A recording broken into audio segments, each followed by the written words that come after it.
Hey guys, what's going on? So welcome back for part 2 where we've left Mai Tang. It's now day, I guess, 9/10. We've actually headed up to Chiang Mai, which is the very north of Thailand. And this day we were looking forward to very, very much. This is the Elephant Nature Park. So it's basically a sanctuary for elephants primarily, plus a lot of other animals that have been essentially rescued and saved from the tourist life, or maybe they've been abused and misused, and now these elephants all get to live a very peaceful rest of their lives, hopefully. So this experience, I mean, you could really get up and touch the elephants. You could get very, very close. You'll basically split off into like little groups of 5 or 6. You know, there probably would have been at least 100 people there that day, and there was, you know, everyone had their own, I guess, tour guide or someone giving them a bit of a tour of the grounds. So that way, you know, there was someone between you and the elephants sort of just helping direct what you could do, what you could touch. But this day, man, it was just incredible. There was baby elephants as young as, you know, a couple years old, and then there was, you know, very old elephants as old as like 80 or 90 years old. So really, really incredible stuff. We got to see them in the water.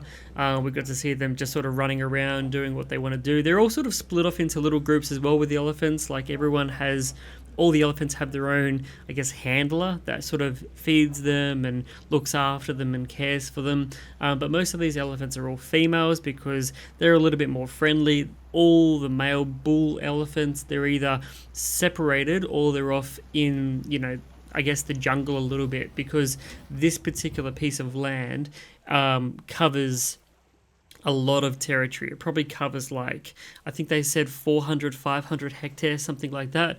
So yeah, a really big piece of land, which is great because it sort of allows the elephants to sort of free roam and sort of do whatever they want to do. But they generally hang around, I think, the people the most because they know they're going to get basically free food. And it takes a lot to feed these elephants, of course, and so a lot of the proceeds from the tickets that are sold for the sanctuary goes directly back into, I guess, paying for the food, the handlers, all of the, you know, things that you have to consider when you're looking after hundreds of elephants, because there were hundreds of elephants at this sanctuary. Maybe only 50 or 60 that we could see on that particular day, but across, you know, all of the land there is a lot of elephants. After we spent the day at the sanctuary, though, we actually headed up towards our hotel, which was the Smile Lada Resort, just to sort of chill out before going out later that night to the night markets. Take a photo with many tourists, and the tourists, when they take, sometimes she needs tourists, she goes somewhere, but the man used the hook to hurt her.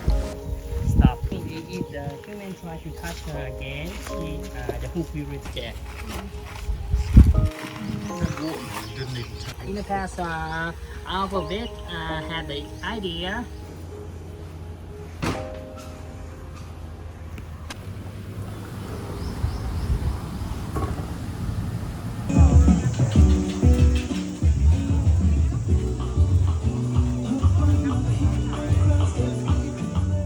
So after an amazing day at the Elephant Sanctuary, which, I mean, if you are going to visit Thailand, please try and fit it into your itinerary because it was just an absolutely amazing day. But after that, we went back to the hotel, sort of just lounged around for a bit, and then later that night, we actually got into like a big tuk-tuk for everyone to sort of fit in, and we went and checked out the Night Bazaar, which is basically a big night market around the old town, super famous.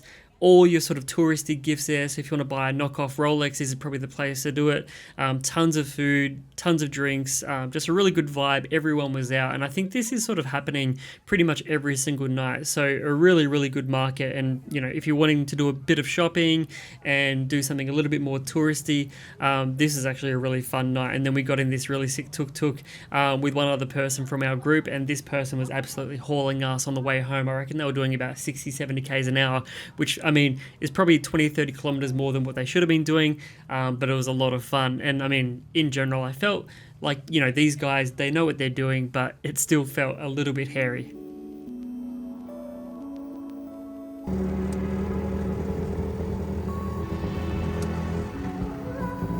So now day 11, this is our last day of activities with Intrepid before we headed off to Phuket on our own. But today what we actually got up to is we checked out some temples in the morning just near our hotel, but then we actually headed up to, and I hope I pronounce this right, the Doi Sathip Temple, which is actually a really amazing temple at the top of a 300-step Naga guarded stairway. So Naga is like a, I guess the mythological creature that is sort of part cobra, so part snake and part human. But this is at the very, very top of this mountain. So you get these amazing panoramic views. It's a really, I guess, old and sacred temple, but the views that you get from the very, very top are pretty insane. And then the staircase was just amazing as well. We actually took a little, I guess, chairlift, not a chairlift essentially, but like a lift that sort of carries you to the top. So we didn't actually climb up the stairs, or, you know, we drove to the top and then we took the lift to the very, very top. But then we went down the stairs on the way back down. I think they do that for all the tourists, but very, very grateful for that, because again, it was a really, really hot day.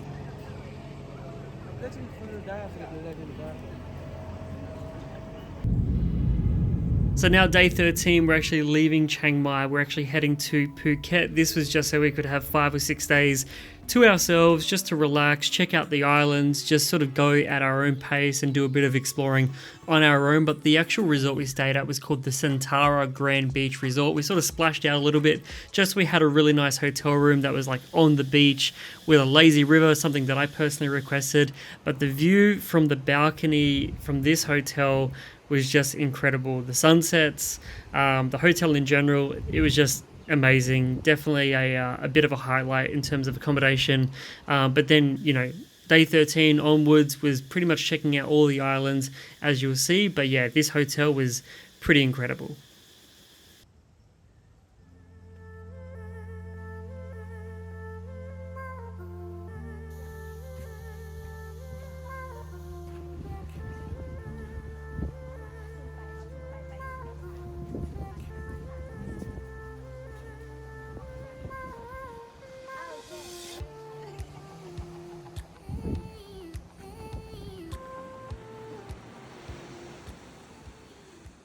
So it's now day 14. We got up on this day at about 5 o'clock in the morning to get a boat tour to take us around the PP Islands. So starting off, we went to Maya Bay, which is actually a protected, I guess, sanctuary now for sharks. So ever since COVID was a thing, the actual baby sharks that used to be being raised in this lagoon have now since come back. So you used to be able to swim here, but not anymore. But either way, it was still a really, really beautiful place, you know, just incredible. It's where they filmed The Beach with Leonardo DiCaprio. That was a long time ago though.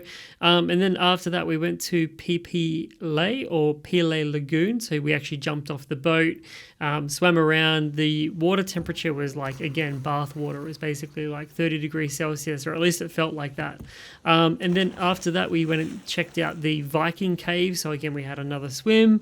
And then we went to Monkey Beach, and then we got to PP Don. There was a viewpoint. You could do a big walk up the hill if you wanted to, but we opted to sort of just stay at the sort of beach level and just sort of chill out a little bit before doing a bit more snorkeling at a place called PP Don. Well, just not far from PP Don, I should say. Snorkeling was amazing. We just put our iPhone 14 Pro in like a little waterproof bag and just sort of went with that, and that sort of did a job. But I think next time around I would like to have a action camera or something like that. So headed back to Phuket around about 4 o'clock, and then we went down to Patong for dinner and drinks, and sort of just to see what Patong was all about.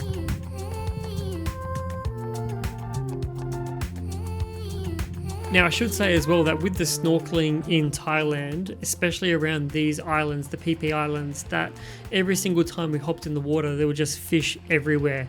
It didn't really matter if we were at one of the lagoons or one of the caves or just off the beach.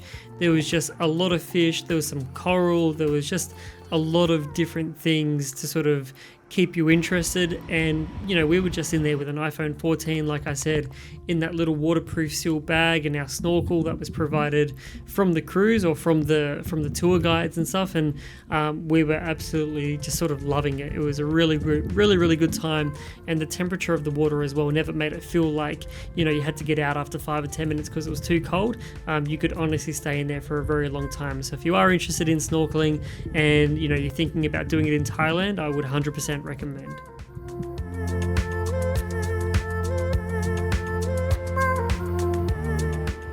So after a pretty big day of being on the water and snorkeling, we got back to the hotel around about 5 o'clock, and then just, you know, freshened up a little bit, got changed, and then got a taxi down to Patong because I just, you know, wanted to go and see what all the fuss was about. I'd seen a lot of people talk about it on social media, and I've seen it on YouTube a bunch as well. It looks like a pretty happening place, but we just went down there, got a few burgers, had a few drinks, and just, you know, people watched because it is pretty intense. Like, you can buy marijuana down there, you can see live shows, if you know what I'm talking about. There's just a lot to see, and it's all pretty intense. Tons of tourists, and probably wouldn't recommend taking little kids, although we did see and actually interact with a few little kids ourselves. But yeah, pretty intense, not for us. And you know, we didn't stay around for too long because day 15 was a big day, and we wanted to sort of make the most of the trip, because day 15 we headed to the Big Buddha and Old Town Phuket, which was absolutely awesome.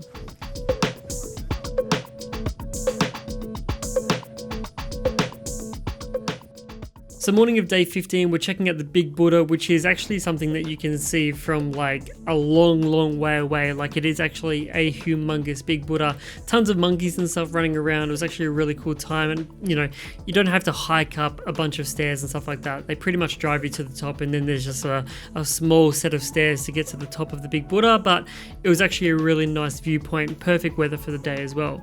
After the Big Buddha, we headed to Old Town Phuket. So Old Town Phuket is basically a town that is known for its, you know, brightly painted, century-old Sino-Portuguese townhouses. That's how they describe it. And the main street, Talang Road, has a bunch of different shops, ice creams, fabric, souvenirs. You can get like street foods like fried banana and stuff.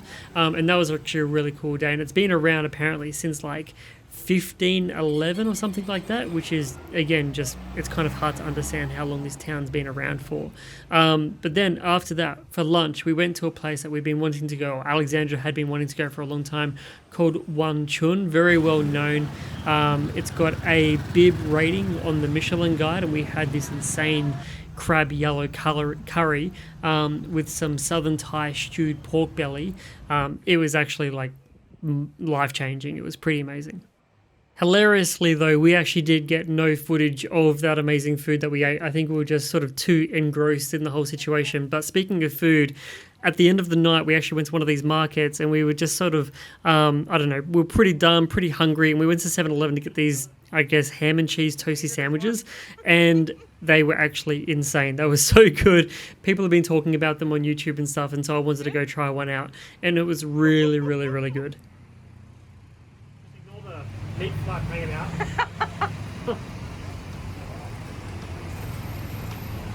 It's really good. Okay.